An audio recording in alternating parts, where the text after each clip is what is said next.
എസ്.പിയുടെ വീട്ടില് ഏതോ പെണ്ണ് വന്നിട്ടുണ്ടായിരുന്നു കേട്ടപ്പോ മുതല് അത് കൃഷ്ണയായിരിക്കരുതെന്ന് പ്രാർത്ഥിക്കായിരുന്നു ഞാൻ.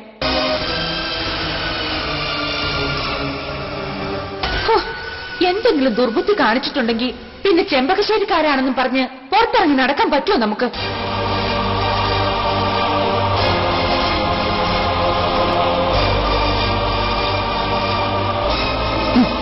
കഴിക്കും.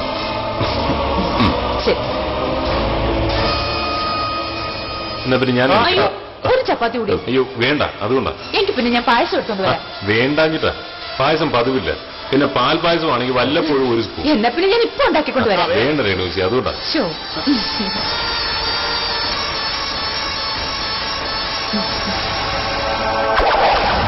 അപ്പോ ASP ശത്രുക്കളെ പ്രധാനം കൃഷ്ണയുടെ കുടുംബം. ഒന്ന് വിളിപ്പിച്ച് തിരക്കാം.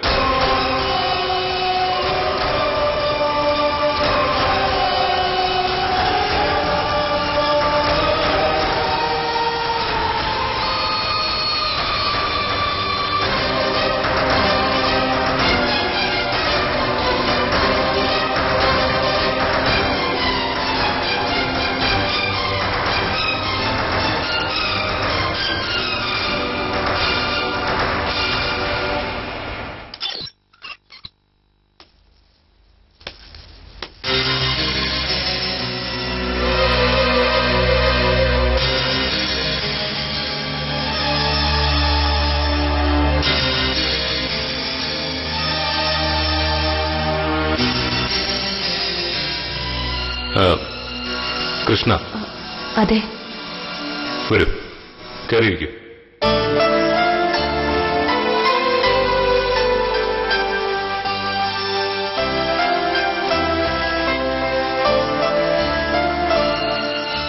എന്താ സാർ?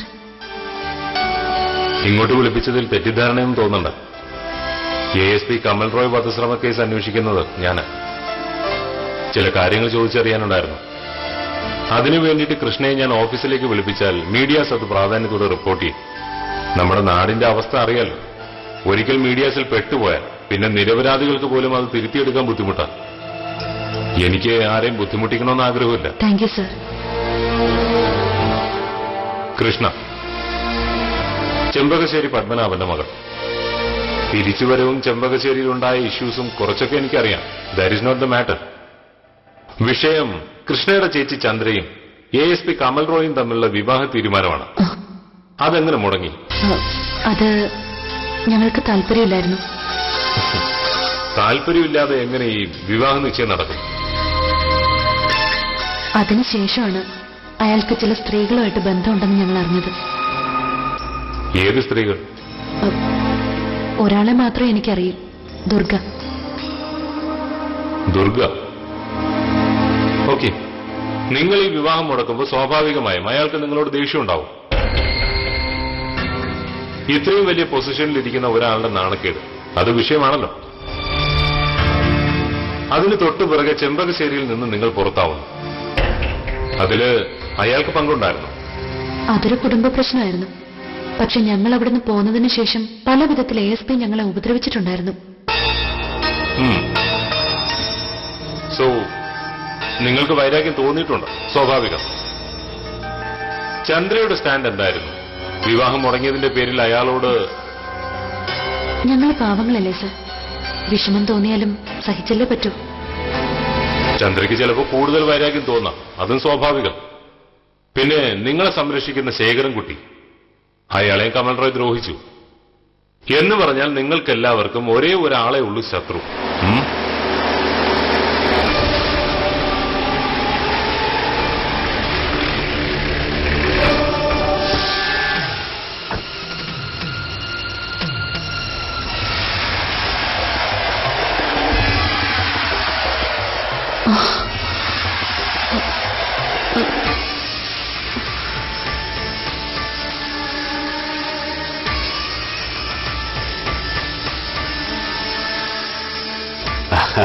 താനിവിടെ കാണുമെന്ന് സംശയിച്ചു. ഞാൻ ഡ്യൂട്ടി തന്നെ. ഞാൻ ഇറങ്ങാം. തനിക്കൊന്ന് പാൽപായസം തരാൻ പറ്റാത്തോണ്ട് തന്റെ ചേച്ചിക്ക് ഭയങ്കര വിഷമവും. Thank you. രേണുകയൊന്ന് വിളിച്ചേക്കണം. അച്ഛമ്മയുമായി കുറച്ച് സ്ഥലങ്ങളിൽ പോകാറുണ്ട്. ഇപ്പൊ എല്ലാത്തിനും ഞാൻ തന്നെ വേണമെന്ന് നിർബന്ധം പിടിക്കും. വരട്ടെ, ഒഴിവുണ്ടോന്നും ഞാൻ വിളിച്ചു ചോദിക്കില്ല. ഒഴിവ് കിട്ടുമ്പോ താൻ അങ്ങ് വന്നേക്കണം. ഓക്കെ? ഓക്കെ.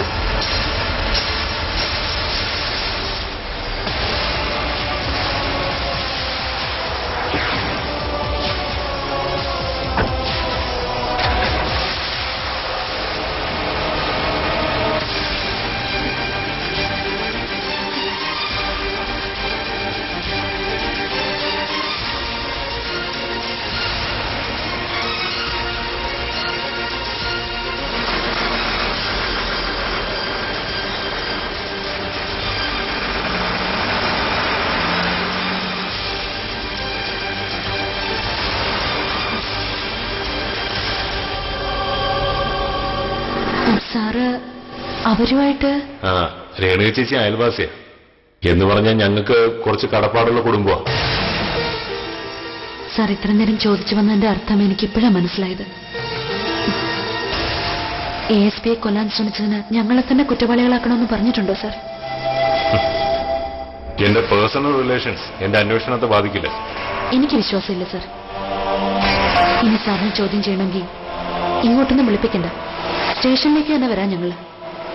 ഞങ്ങളുടെ അഭിമാനം സംരക്ഷിക്കാൻ ഒരുപാടൊന്നും ബുദ്ധിമുട്ടുണ്ട് സാർ. പ്ലീസ്, ഞാൻ പറഞ്ഞു വിശ്വസിപ്പിക്കാൻ ശ്രമിച്ചാലും ഞങ്ങൾക്കത് ബുദ്ധിമുട്ടാണ് സാർ. സഹിച്ചിങ്ങനെ ആയിപ്പോയതാ. ഗതിയില്ലാത്ത 4 പെണ്ണുങ്ങൾ ചേർന്നുള്ള ഗൂഢാലോചന. കരുത്തനായ ഒരാളെ വെട്ടുനുറുക്കിയെന്ന് തന്നെ എഴുതിക്കോ സാർ. ചെമ്പകശ്ശേരിയിലെ തമ്പുരാക്കന്മാർക്കാ ബലം, ഞങ്ങൾക്കല്ല.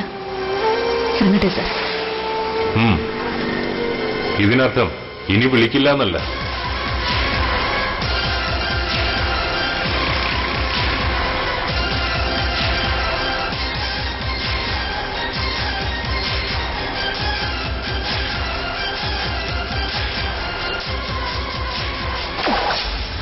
ഞാൻ പക തീർത്തതെന്ന്